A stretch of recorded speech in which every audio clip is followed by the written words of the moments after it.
Canek, en lengua maya, es un título que se les era dado a los miembros de la realeza maya. Este distintivo les era otorgado a los señores de Itzáes, o brujos de agua, y a los cuales se les reconocía como iniciados y sabios. Significa en castellano serpiente negra.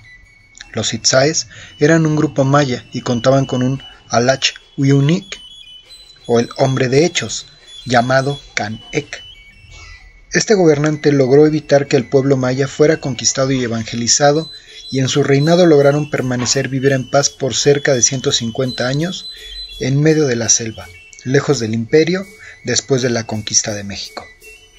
Pero fue a finales del siglo XVII cuando fueron sometidos por las tropas de Martín de Ursúa, quien a la postre fuera gobernador de Yucatán.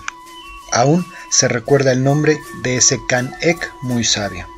Siglos después, justamente la noche del 19 de noviembre de 1761, estallaría una rebelión en población de Ixteil, Yucatán, cuando Jacinto Uc de los Santos, o mejor conocido como Jacinto Canek, llamó a los pobladores a luchar y proclamó lo siguiente: hijos míos, muy amados, no sé qué esperáis para sacudir el pesado yugo y servidumbre trabajosa en que os ha puesto la sujeción de los opresores. Yo he caminado por toda la provincia y registrado todos sus pueblos, y considerando con atención qué utilidad o beneficio nos trae la sujeción del imperio, no hay otra cosa que una penosa servidumbre. La historia nos narra que 600 indígenas y 40 soldados imperiales fueron muertos en la rebelión, y que Jacinto Canek logró escapar junto con otros nativos, pero que más adelante fue capturado junto con sus hombres, que aquellos fueron ahorcados y él sometido a la peor de las muertes. Citan algunas fuentes que Canek, en la plaza central y para escarmiento de todos, fue golpeado diversas ocasiones en las piernas con una barra de metal. Fue mutilado y quemado vivo. Dicen que sus cenizas fueron lanzadas al viento. Se cuenta que a otros involucrados se les dieron 200 azotes y se les cortó la oreja derecha. Se dice también que esto fue la pauta para la Guerra de las Castas en julio de 1847, un conflicto en la península donde también participó el ejército mexicano, y el estallido social cobró cerca de 250,000 vidas humanas. Los historiadores han sugerido que esta no fue solo una reacción típica de indios embrutecidos por el alcohol, tal como se pretende mostrar, sino que parece ser que Jacinto Canek conocía las profecías mayas donde se afirmaba que ellos serían los dominadores del invasor, y aparte que esta lucha se fraguó en un momento propicio, pues las condiciones de vida de los indígenas mayas no eran las mejores, ya que constantemente eran objeto de vasallaje y servidumbre. Esto fue aprovechado como el mejor momento también para que la llamada República de Yucatán se adhiriera nuevamente al territorio nacional.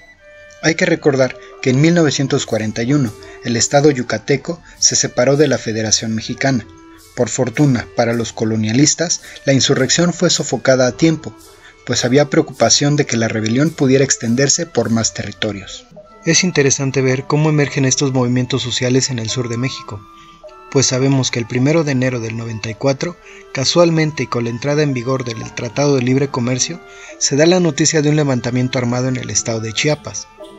El Ejército Zapatista de Liberación Nacional, representado desde entonces por el subcomandante Marcos, le declaraba la guerra al Estado mexicano.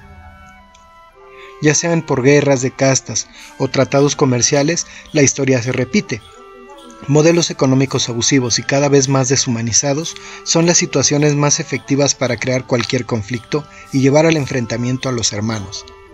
¿Quiénes son los únicos beneficiados? Jacinto Canek fue educado por sacerdotes franciscanos en el convento mayor de Mérida, pero a causa de su temperamento rebelde fue expulsado y se convirtió en vendedor de pan. Canek era muy inteligente, audaz y sobre todo educado. Tomó el control de un movimiento espontáneo que nació a causa de las injusticias sociales y por el inhumano sometimiento en que vivían los mayas en la época colonial. Canek, o Serpiente Negra, es un héroe olvidado por la historia, sombras de lo que se enseñan en nuestras escuelas. Gracias por ver.